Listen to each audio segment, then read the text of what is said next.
Yoshi has been a companion of Mario since his first appearance on the SNES. Since then, he's had many of his own classics, but what cut content do they have to offer? Hello and welcome to the Cut Content of, the show where we try to find content that you aren't able to see in some amazing games. Yoshi's first platformer, Super Mario World 2 Yoshi's Island, made it to the SNES in late 1995 as a prequel to Super Mario World. Here's what's in the files. Yoshi himself has some unused frames where he looks up, and an early hit animation. Some sprites exist of Yoshi skiing with some weird shading on his eyes. There's an unused magnet which is found alongside more unused sprites of Yoshi. When he turns into a helicopter, the game loads in this magnet, but it's unseen, hidden behind the helicopter, so it may have been possible to grab things early in development. There are also some Baby Mario sprites where he's being carried, so he might have been what the magnet was used for carrying. However, it does have the kanji for temporary next to it, meaning it might have just been a throwaway idea. Another possibly temporary sprite for Baby Mario uses a different design and colour palette. We can also see Baby Mario crawling, which isn't seen because he only runs. There's another sprite of him on his own doing a victory pose. Yoshi has 3 unused transformations, which are the plane, which is probably what the helicopter was early in development, the mushroom, and the tree with a walking animation where it moves its roots. Also, Train Yoshi has early versions with a green end on the train, rather than the final version's orange colour. Yoshi's got an early version for his watermelon seed spitting sprite with less puffed cheeks. There's a tweeter in the files from the All-Stars version of Super Mario Bros. 2, along with the Shy Guy, which uses a different style in the final game. The Shy Guy also has some unused animations for lifting and moving. The Sniffit has an early version that's slightly smaller and identical to the version from Super Mario Bros. 2. Sluggy has an early version, which is larger and rounder. The Rocky Wrench enemy may have been planned for this game, but only has some legs and a rotating wrench. Baby Bowser has a rock sprite along with his own sprites. Maybe he could throw rocks at one point. There's a Red Bullet Bill, which does get used in the port for the Game Boy Advance that we'll be covering later in the video. The incoming Chomp has another side that you don't normally see, with shading on it. The final version mirrors the left side to save on processing power. There are 2 unused frames for Huffin' Puffin. The Grinder enemy has another version, with a Donkey Kong tie and barrel throwing animation. There are some more unused objects that were cut from the game. They are a Dragon Coin from Super Mario World, which may have been what was used before the flower item. A question mark block. A question mark box, which may have been an early version of the crates. A snowy platform, some arrows, an upside down pipe, and a bubble that's larger than the ones that enemies can spit out, but smaller than the bubbles for characters. The rotating island on the title screen has some unused sprites too, including a large egg, a hole, a cable car, some differently sized mushrooms, a large jungle tree, and some towers. The 2002 port of this game for the Game Boy Advance has some cut content too. Most of the original cut content is in this version, but there's some more brand new stuff. There's the original logo from the SNES version, which is exactly the same but goes unused. The original game's cut question mark block is also in this version, but now it has some animations. Some faces exist for the hint box, which doesn't change its expression normally. A white box also exists alongside the island's graphics. Yoshi's Story for the N64 released a few years after Yoshi's Island and has a little bit of cut content. When revealed, the game was known as Yoshi's Island 64, meaning it may have been part of the Yoshi's Island series at some point. A couple of hidden test levels can be accessed with this GameShark code. The first is a level for testing how high and far Yoshi can jump, with numbers showing how far away things are. The pause screen says try to read non-existent data in Japanese. The second is a test for the cogwheel platforms. And the final one tests the seesaw platforms and Cloud Gin boss. Some uncompiled source code can be found in the files, mentioning a debug mode which can be accessed with this GameShark code on the Japanese version. The crash debugger from other N64 games by Nintendo is in this game too. Use this GameShark code to enable it, then crash the game and press these buttons. It's the same as the version from the N64 version of Animal Crossing and the one from The Legend of Zelda Ocarina of Time. There's also this piece of music that never gets used.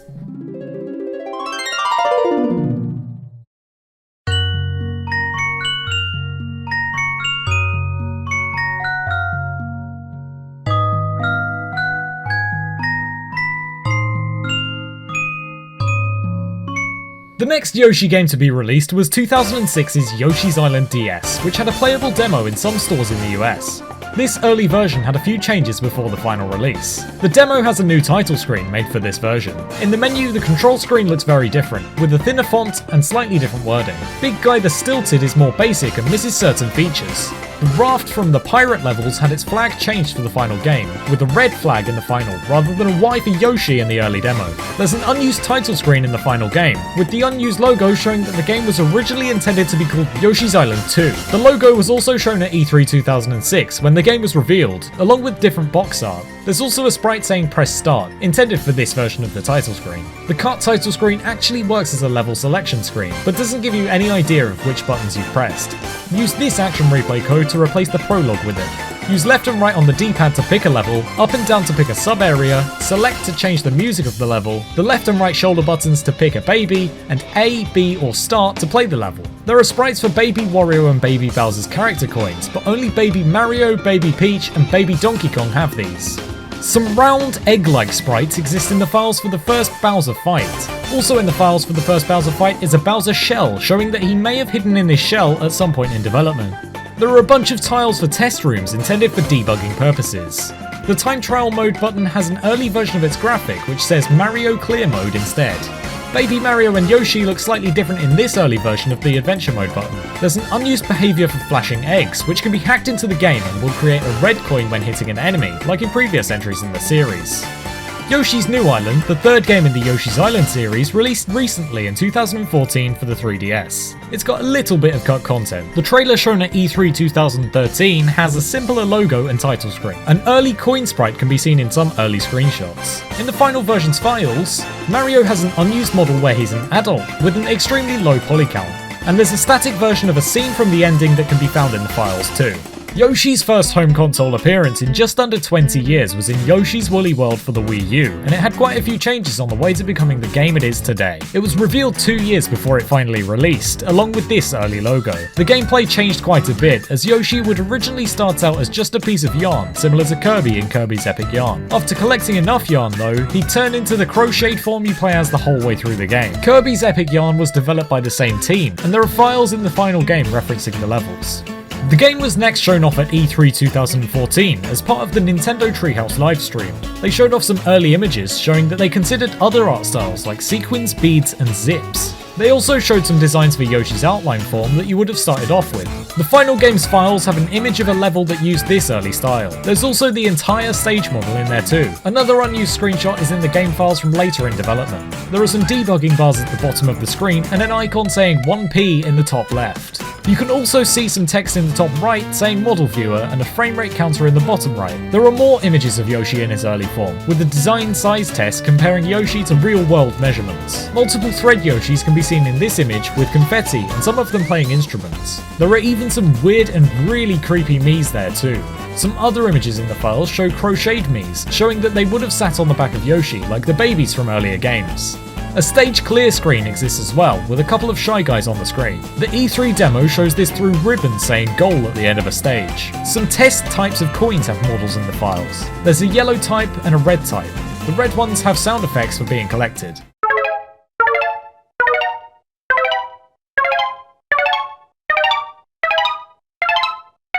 There is a sound that was probably for the yellow coin. Speaking of unused sounds, there's this sound for loading a stage.